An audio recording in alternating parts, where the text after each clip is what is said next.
Good morning बच्चों। Good morning बच्चों। कल अपने सॉलिड स्टेट टॉपिक का इंट्रोडक्शन किया था और कुछ हल्की फुल्की बातें अपने सॉलिड स्टेट के बारे में डिस्कस की थी, ठोस अवस्था के बारे में।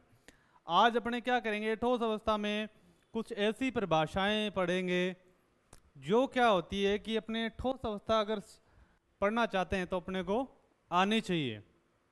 क्लियर है? तो करें स्टार्ट। सबसे पहली परिभाषा आती है, वो आती है जालक बिंदु। कई बच्चों को बहुत कन्फ्यूजन रहता है कि जालक बिंदु होता क्या है। तो स्टार्ट करते हैं अपने बच्चों। तो जालक बिंदु में क्या होता है कि किसी भी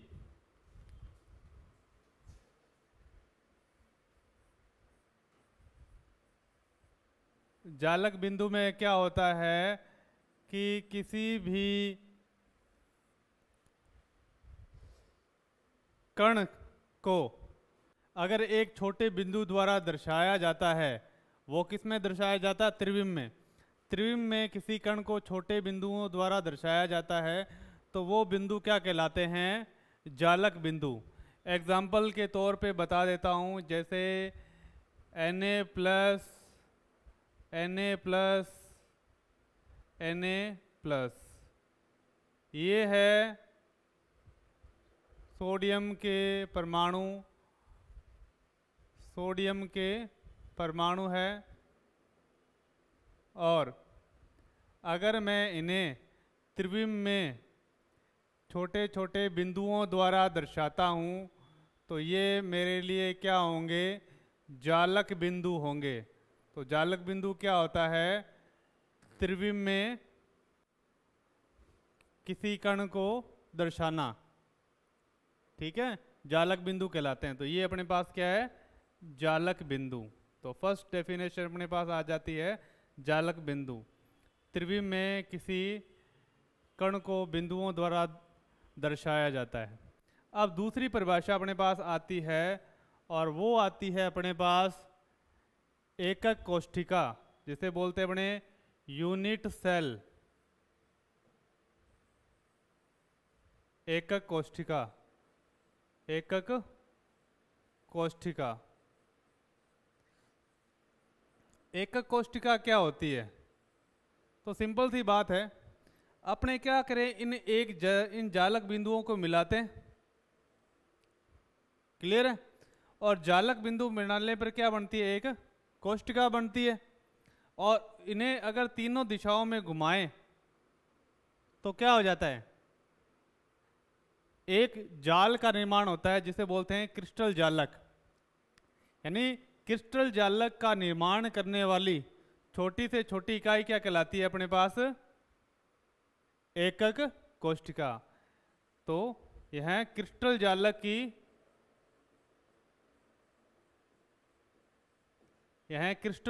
की संरचनात्मक इकाई है।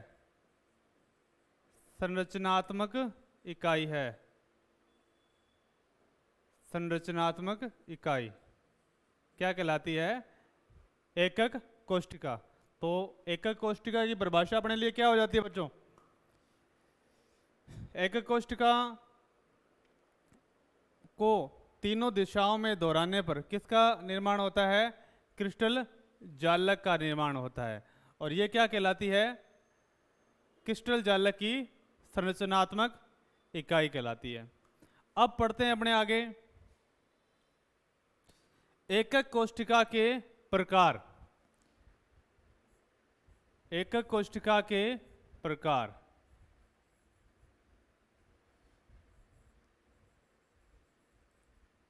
Unit cell. एकक कोष्ठिका के प्रकार।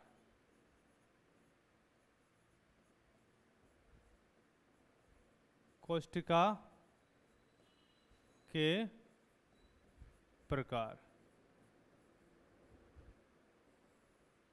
तो ध्यान देना है बच्चों, एकक कोष्ठिका क्या होती है? अगर अपने सॉलिड स्टेट पढ़ रहे हैं तो आपको याद रखना पड़ेगा कि एकक कोष्ठिका को क्या माना जाता है? एक घन माना जाता है। एकक कोष्ठिका या यूनिट सेल को क्या माना जाता है? एक घन माना जाता है अपने पास। क्या मानते हैं अपने, घन मानते हैं। और परमाणु को अपने मानते हैं एक गोला माना जाता है। क्लियर है?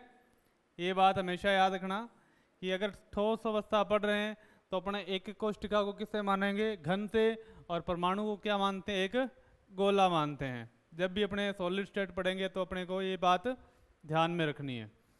तो एकक कोष्ठिका, एकक कोष्ठिका है अपने पास ये, और इसमें अपने पास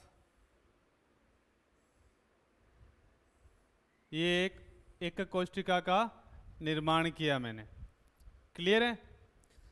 तो सबसे पहली बात क्या थी, एकक कोष्ठिका को क्या मानते हैं अपने, एक घन मानते हैं, और इसे तीनों दिशाओं में दोहराने पर किसका निर्माण होता है, इसको तीनों दिशाओं में दोहराने पर एक क्रिस्टल जालक का निर्माण होता है। ये वैसी संरचना है जैसे एक ईंटों का ढेर है, वो ईंटों का ढेर अपने लिए क्या है, क्रिस्टल जालक है, और जो एक ईंट है वो अपने लिए क्या है, एक एकक कोष्ठिका है। क्लियर है?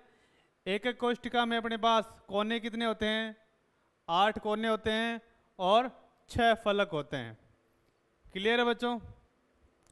अब सबसे पहले जो एकक कोष्ठिका आती है अपने पास, उसे बोलते हैं अपने सरल घनीय एकक कोष्ठिका। सरल घनीय एकक कोष्ठिका, यानी SCC, simple cubic unit cell. Clear है? तो सरल घनीय एकक कोष्ठिका में होता क्या बच्चों, सरल घनीय एकक कोष्ठिका में क्या होता है, तो सबसे सिंपल एकक कोष्ठिका होती है, इसलिए इसे बोलते हैं मात्रक कोष्ठिका। मात्रक कोष्ठिका, जनक कोष्ठिका, या सबसे पुरानी या सबसे मेन टाइप की जो एकक कोष्ठिका होती है, इसलिए इसे आद्य कोष्ठिका भी बोला जाता है। क्लियर है? अब देखो इस कोष्ठिका में होता क्या है, इस कोष्ठिका में क्या होता है कि घन के प्रत्येक कोने पर क्या होता है, एक कण उपस्थित होता है। और कोने कितने होते हैं अपने पास, 8 कोने होते हैं, यानी सरल घनीय एकक कोष्ठिका में घन के प्रत्येक कोने पर एक एक कण होता है, यानी 8 कोने, तो प्रत्येक कण कितने हो गए, 8। तो सरल घनीय एकक कोष्ठिका में सरल घनीय एकक कोष्ठिका में, एकक कोष्ठिका में घन के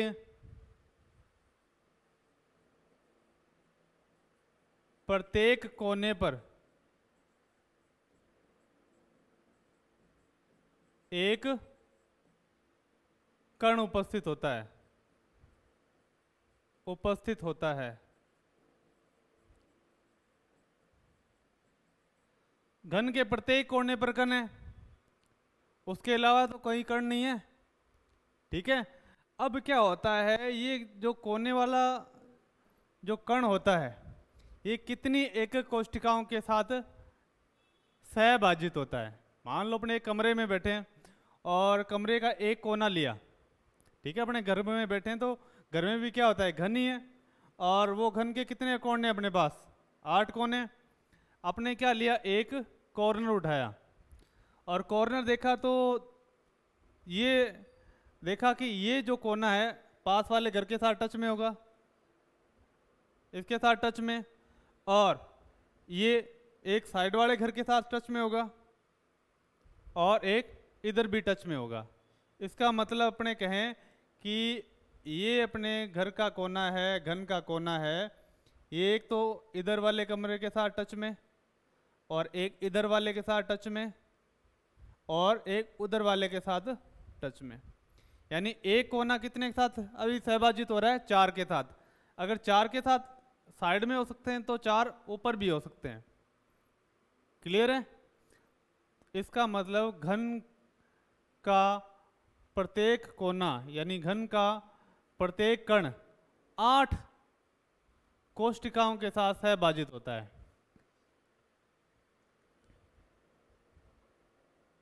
प्रत्येक कण 8 यूनिट सेल के साथ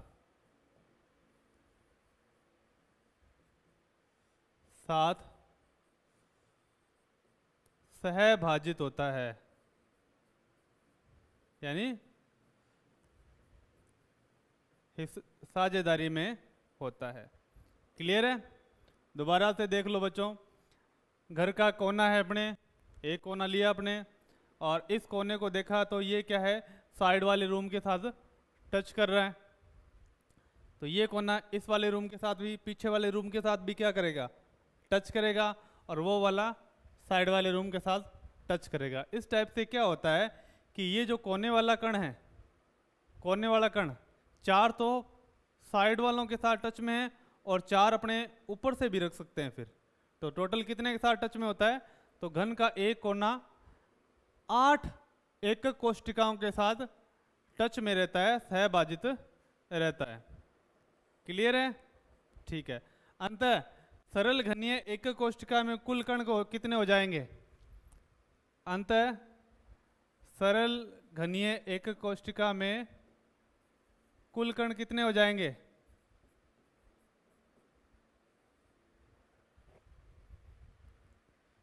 1/8।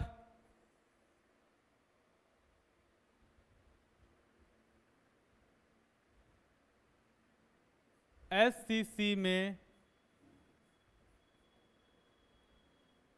उपस्थित, सरल घनीय एकक कोष्टिका में उपस्थित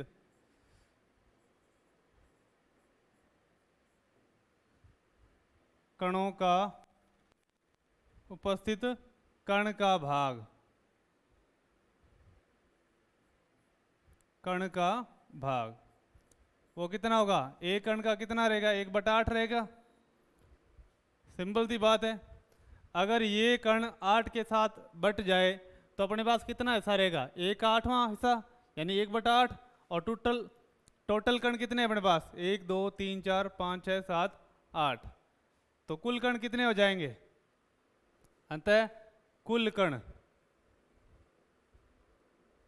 कण कितने हो जाएंगे? 1/8 × 8। टोटल 1 कण हो जाएंगे। तो SCC में कुल कण कितने होते हैं? 1 कण होते हैं। SCC में कणों की संख्या,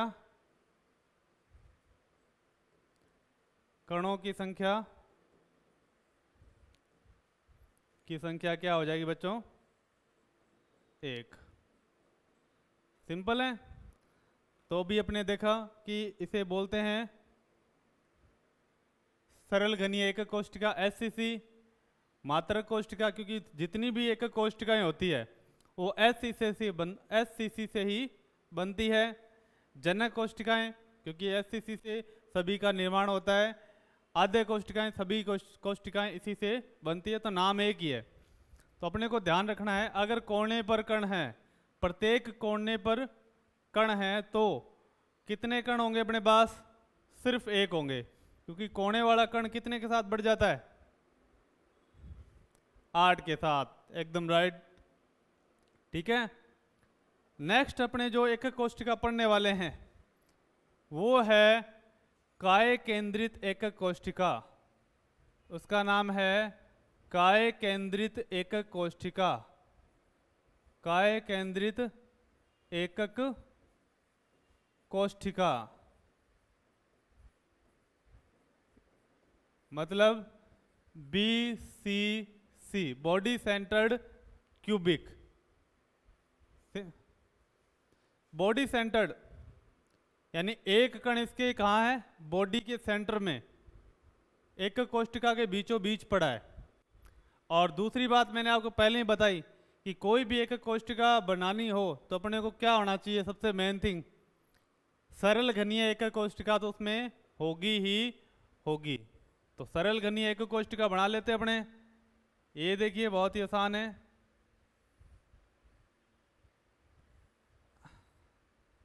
सरल घनीय एक कोष्टिका और क्लियर। सरल घनीय एक कोष्टिका में कण कहाँ रहते हैं, प्रत्येक कोने पर, प्रत्येक कोने पर रहेंगे।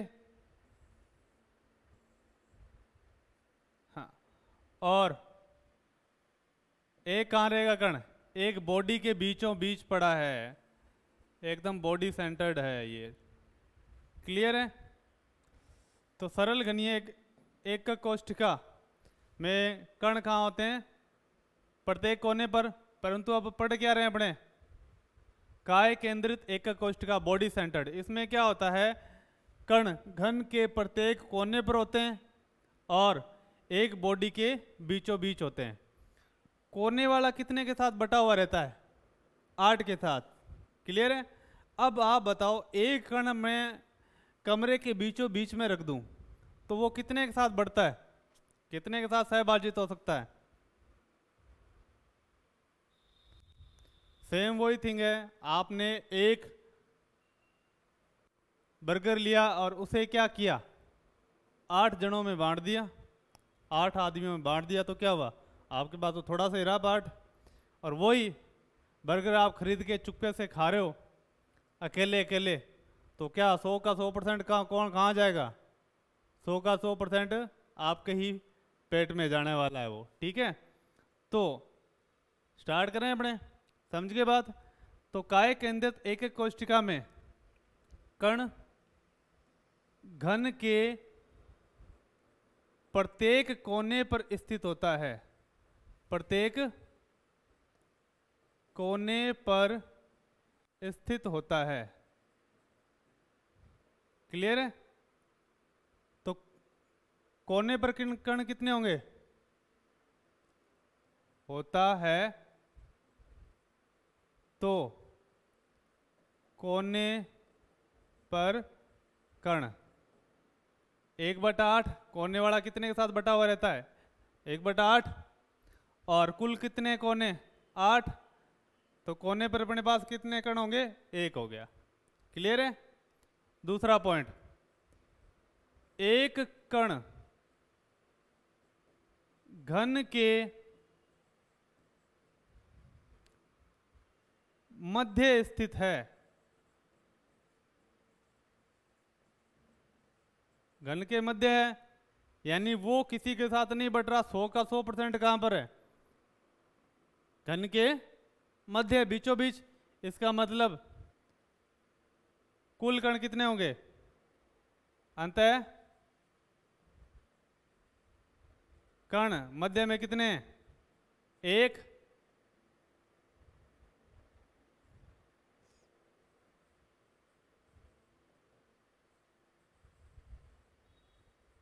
कुल कण अपने पास कितने हो जाते हैं बच्चों, 1 तो कोने पर है और 1 मध्य में, टोटल कण 2। तो बीसीसी टाइप की एक कोष्टिका में कणों की संख्या कितनी होती है, बीसीसी टाइप एक कोष्टिका में कणों की संख्या हो जाती है 2। एक तो कोने पर हो जाता है और एक कहाँ हो जाता है, घन के मध्य में, मध्य में होता है, इसलिए इसे बोलते हैं बॉडी सेंटर्ड, काय केंद्रित। समझ गए बच्चों। नेक्स्ट अपने स्टार्ट करते हैं, जो एकक कोष्टिका आती है वो है अपने पास फलक केंद्रित एकक कोष्टिका, फलक केंद्रित एकक कोष्टिका।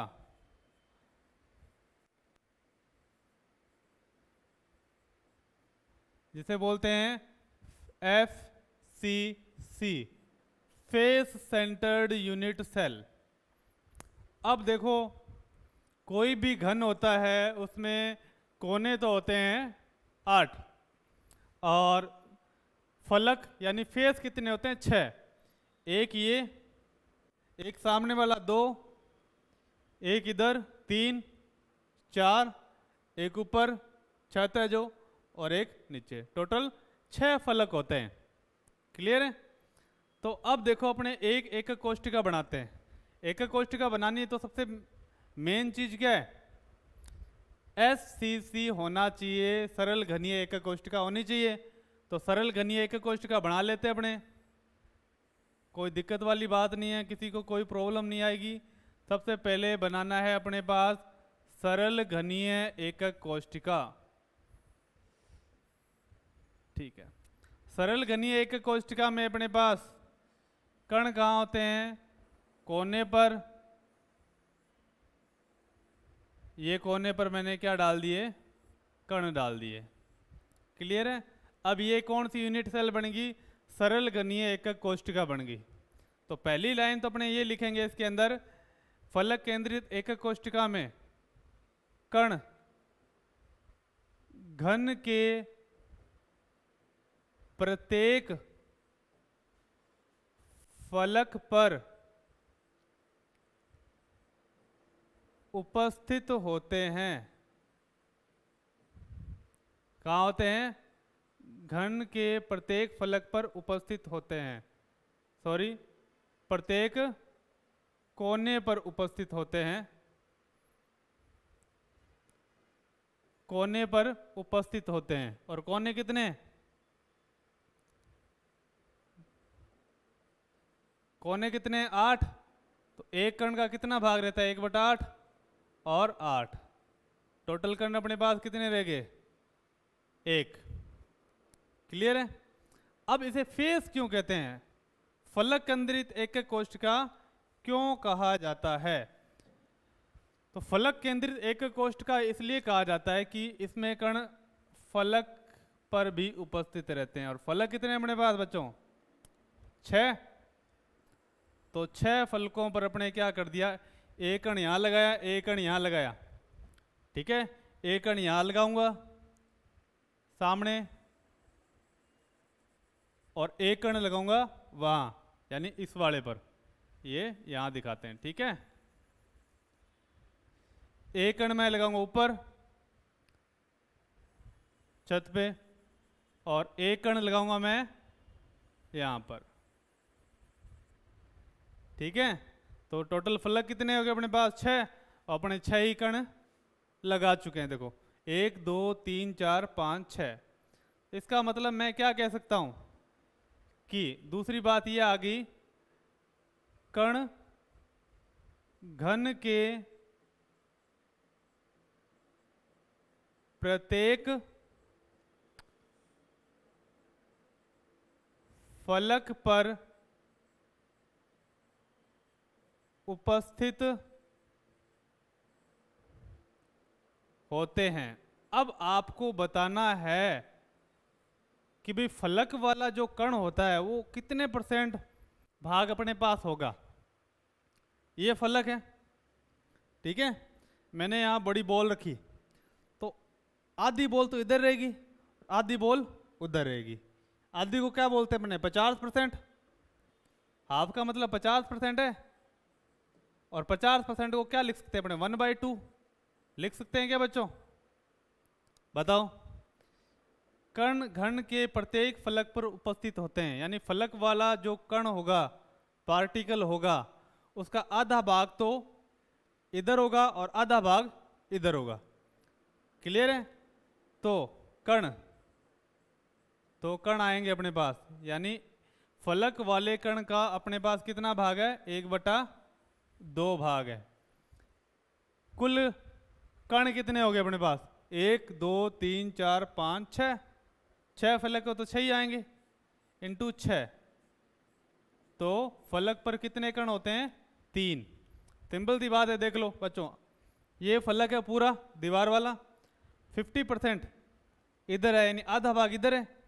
तो सामने वाली दीवार पे भी आधा भाग होगा, आधा आधा कितना हो गया? 1। यहां पर भी क्या होगा? 1। और वहां पर सामने भी क्या होगा? 1 होगा। तो टोटल अपने पास कण कितने हो गए? 3 हो गए। और FCC में कुल कण कितने हो जाते हैं अपने? 1 कोने पर जो +3 जो फलक पर है, टोटल कण अपने पास कितने हो जाते हैं? 4। तो FCC टाइप यूनिट सेल में एकक कोशिका के पास कणों की संख्या कितनी होती है? 4। सिंपल है, बहुत ही सिंपल है, फटाफट से नोट करो और नेक्स्ट एकक कोशिका अपने पढ़ते हैं। नेक्स्ट एकक कोशिका आती है, उसे बोलते हैं अपने अंतः केंद्रित एकक कोशिका। अंतः केंद्रित एकक कोशिका,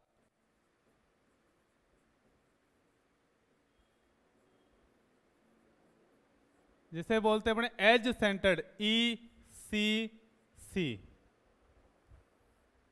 पहली बात मैंने आपको क्या बताई, कोई भी यूनिट सेल अपने को बनानी है तो बनाने के लिए अपने क्या करेंगे बताओ? बनाने के लिए सबसे पहले क्या बनानी होगी? सरल घनीय एकक कोशिका। गुड, तो अपने देखो बनाते हैं, कोई टेंशन वाली बात नहीं अपने। ये लो, ये सरल घनीय एकक कोशिका,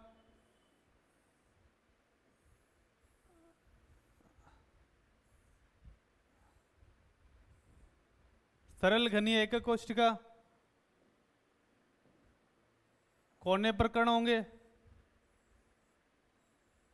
बना दी हमने। तो अंतः केंद्रित एकक कोशिका में एज सेंटर्ड वाली में क्या है कि घन के प्रत्येक कोने पर क्या होता है? कण उपस्थित होता है। तो वो लाइन अपने लिख देते हैं, सबसे पहली लाइन, घन के प्रत्येक कोने पर कण उपस्थित होता है। क्लियर है? अंतः कोने पर कितने कण होंगे? अंतः कोने पर अंतः कण 1/8 इंटू 8 एक। अब बात आती है अंतः केंद्रित। अंतः का मतलब होता है मतलब एक का अंतर हो जाए, ठीक है? एज पे है, आमने सामने के फलक होते हैं। आमने सामने के फलक कौन से होते हैं? ये वाला, ये वाला, ये वाला, ये वाला, ये वाला, ये वाला, या इसे बोलते हैं एकांतर फलक। एकांतर का मतलब होता है एकांतर। ये वाला फलक है, इसे फलक को छोड़ा, ये आ गया। ये वाला फलक लो, इसे छोड़ो, वो आ गया। क्लियर है बात? तो दूसरा पॉइंट ये हुआ कि इसमें जो कण होंगे एकांतर फलक पर उपस्थित होंगे, या तो इस वाले पर, इस वाले पर बना सकते हो तुम, या इस वाले पर, इस वाले पर। तो सिंपल सी परिभाषा है कि अंतः केंद्रित एकक कोशिका में कण आमने सामने के फलकों पर हो या एकांतर वाले। एकांतर देखो, ये छोटा ये आ गया, ये छोटा ये आ गया, ये छोटा ये आ गया। तो कण घन के आमने सामने के फलकों पर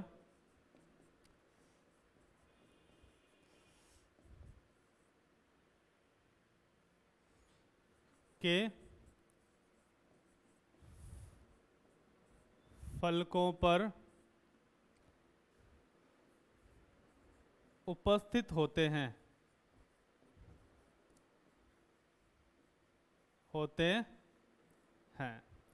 अब बताओ जो फलक वाला कण होता है उसका कितना भाग एकक कोशिका के पास होता है? गुड, हाफ, आधा भाग होता है।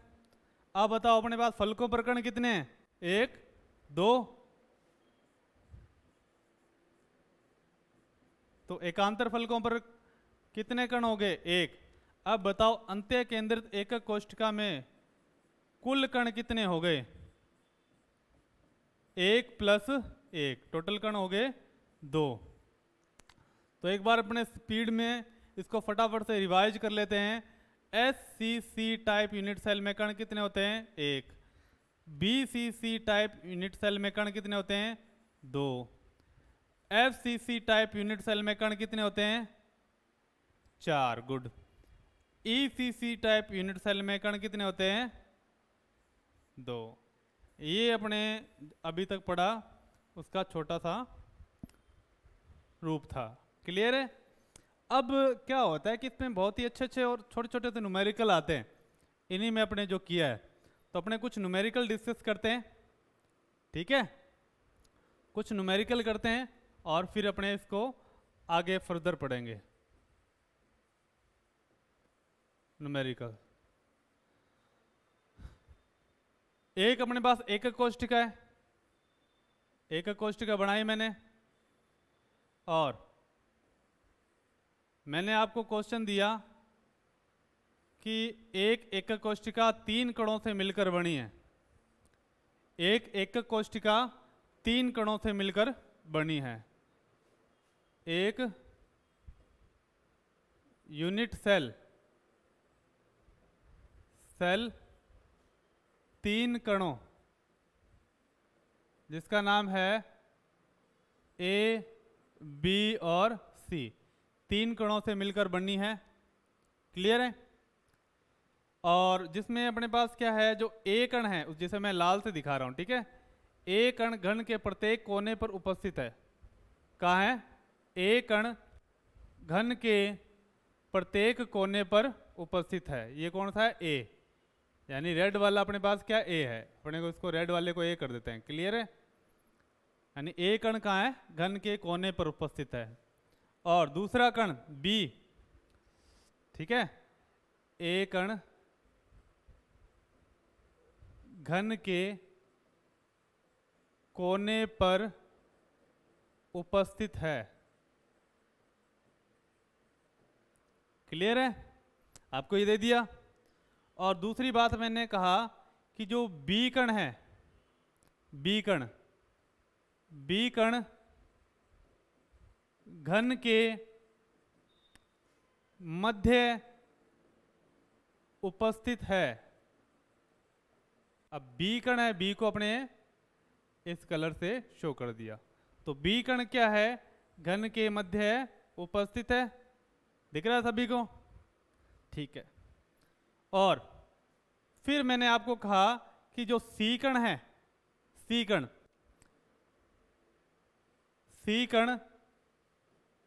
प्रत्येक फलक पर उपस्थित है। प्रत्येक फलक पर उपस्थित है। तो यौगिक का सूत्र क्या होगा, ये आपको सिंपल सा आंसर देना है।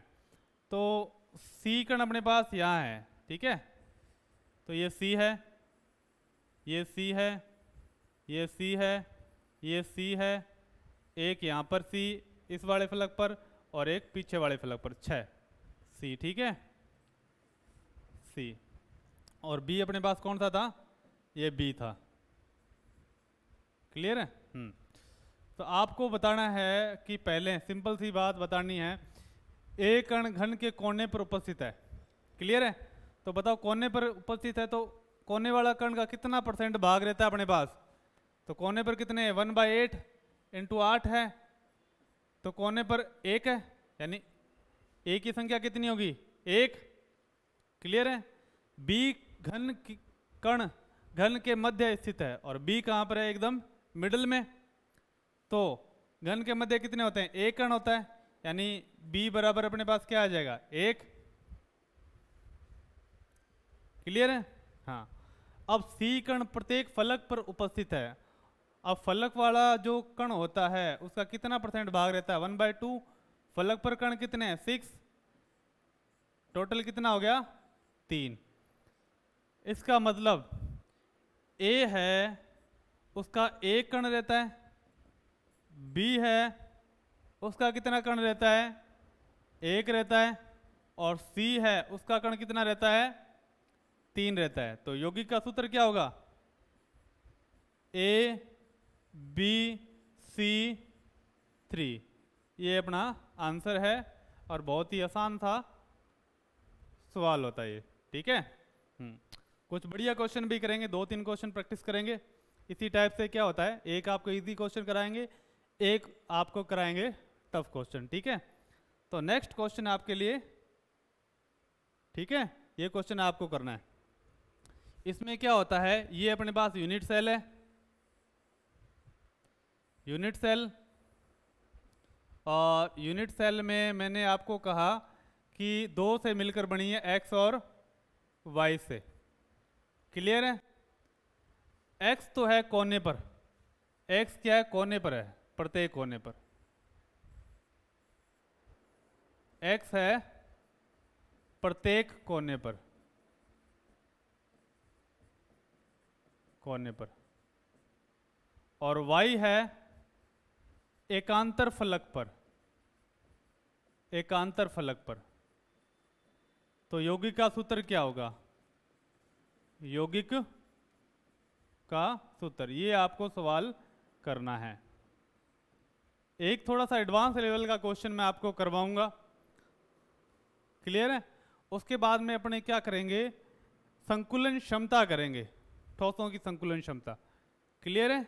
और वो क्वेश्चन है बहुत ही बढ़िया क्वेश्चन है, आपको बताना है, ठीक है। ये अपने पास क्या है, एक एकक कोष्टिका है, और एकक कोष्टिका में क्या है, 3 कणों से मिलकर बनी है। कौन सी, अपने नाम दे देते हैं एक्स, वाई और जेड। एक्स तो है अपने पास कोनों पर, सभी कोनों पर, ठीक है, क्लियर है। थोड़ा नीचे लिख देते हैं जिससे क्या हो, आसानी हो। एक्स है अपने पास सभी कोनों पर, यहां एक्स है, ठीक है।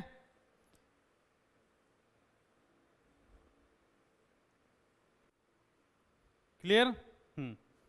और y अपने पास कहाँ है, y मध्य में है, यानी घन के मध्य में है, ठीक है, घन के मध्य में है। यहाँ पर अपने पास y कहाँ है, घन के मध्य में है यहाँ पर।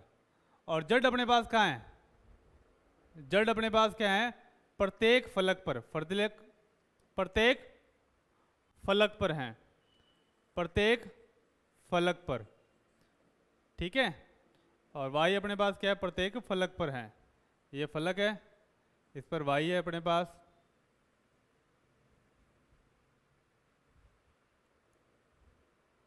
क्लियर है। तो क्वेश्चन आपको देखने, क्वेश्चन आपको क्या क्या करना है। पहला क्वेश्चन आपके लिए है यौगिक का सूत्र,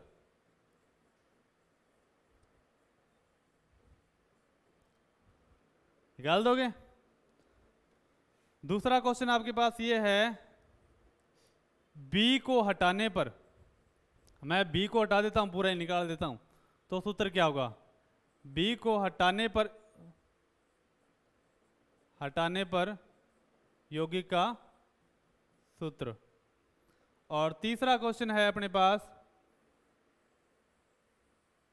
थर्ड अपने पास, कोने से एक कण हटाने पर यौगिक का सूत्र।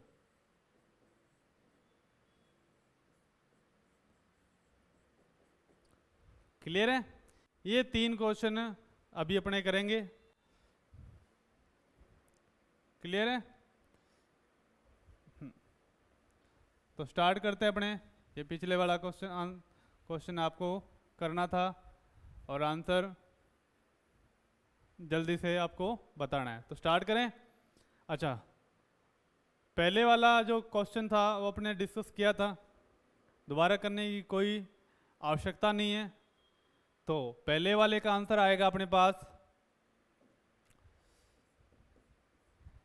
X Y Z 3, X Y Z 3।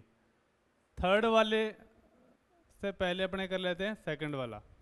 Second वाला क्या है, बी को हटाने पर सूत्र। बी को मैंने हटा दिया, तो बी कण कितने होते हैं अपने पास, एक ही होता है। रो भी कहाँ होता है, घन के मध्य में, उसे हटाया तो क्या बचा, बी खत्म, कुछ भी नहीं। तो नॉर्मल सूत्र या y को हटाने पर, सॉरी यहाँ पर मैंने b की जगह y लिखना था, क्लियर है,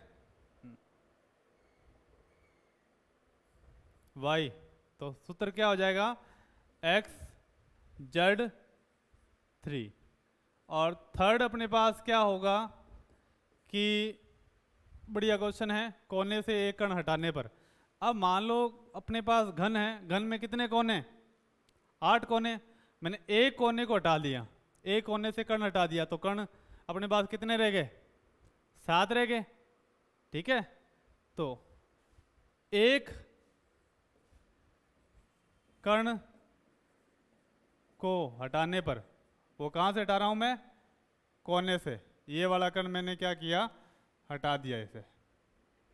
अब कितने बच गए, कोने तो 8 हैं, कण कितने रह गए, 7, हटाने पर तो कितना भाग रह जाएगा, 7/8। और क्लियर है सब, ठीक है। और दूसरा पॉइंट, ए अपने पास कितना है, ए तो 7/8 हो गया, बी कितना है अपने पास,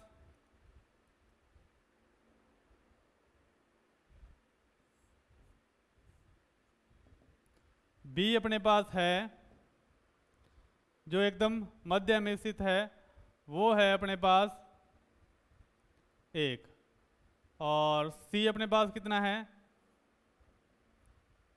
सी अपने पास 3 है। तो ये हो गया अपने पास 7/8 रेशियो 1 रेशियो 3। पर बताओ ऐसे कोई फॉर्मूला बनता है क्या, A 7/8 B 1 C 3? तो इसे बराबर करने के लिए क्या करेंगे, एक पूर्ण संख्या में बदलने के लिए नीचे वाली संख्या से सबको गुणा कर देंगे, क्लियर है। गुणा करते ही, मल्टीप्लाई करते ही आंसर आ जाएगा, 8 से 8 गया, तो अपने पास हो गया 7 रेशियो 24 रेशियो 7 रेशियो 8 रेशियो 24। तो फॉर्मूला हो गया अपने पास x 7 y 8 z 24। जल्दबाजी मैंने यहाँ ए लिख दिया है, ABC, पर आपको समझना चाहिए, ठीक है। तो अपने ये टॉपिक हो गया यूनिट सेल का यही कंप्लीट। यूनिट सेल का टॉपिक अपने पास पूरा कंप्लीट हो चुका है विद न्यूमेरिकल। तो यूनिट सेल में अपने क्या पढ़ा, सबसे पहले बेसिक डेफिनेशन पढ़ी, जालक बिंदु क्या होता है, कणों को एक जालक छोटे छोटे बिंदु द्वारा दर्शाया जाता है, जिसे क्या बोलते हैं अपने, जालक बिंदु कहते हैं। उसके बाद में यूनिट सेल क्या होती है, जालक बिंदुओं को तीनों दिशाओं में दोहराने पर एक क्रिस्टल जालक का निर्माण होता है, ठीक है। इस जो तो ये जो क्रिस्टल जालक है उनकी संरचनात्मक इकाई क्या होती है अपने पास, वो होती है यूनिट सेल। और यूनिट सेल के अपने पास टाइप पड़े, 3 टाइप थे।